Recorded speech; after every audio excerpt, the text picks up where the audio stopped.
பஞ்சமி திதி என்றாலே நமக்கு ஞாபகம் வர்றது வாராகி அன்னை தான். அன்னை வாராகி தேவியை பிடிக்காதவங்க யாருமே இருக்க முடியாது. மாதத்தில் 2 பஞ்சமி திதி வரும். ஒன்று தேய்பிறை பஞ்சமி திதி, இன்னொன்று வளர்பிறை பஞ்சமி திதி. இதில் தேய்பிறை பஞ்சமி திதியில் வாராகி அன்னை வணங்குதல் அப்படிங்கிறது ரொம்ப ரொம்ப விசேஷம். அதுவும் இரவு நேரங்களில் வணங்குதல் அப்படிங்கிறது கூடுதல் பலன் தரும்.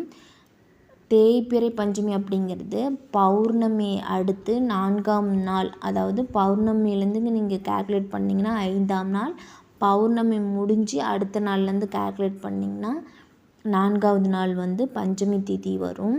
அதே போல் அமாவாசை அடுத்து வரக்கூடிய 4ஆவது நாள் வளர்பிறை பஞ்சமி, பௌர்ணமி அடுத்து வர 4ஆவது பஞ்சமி தேய்பிறை பஞ்சமி. இப்படி தான் கால்குலேட் பண்ணணும்.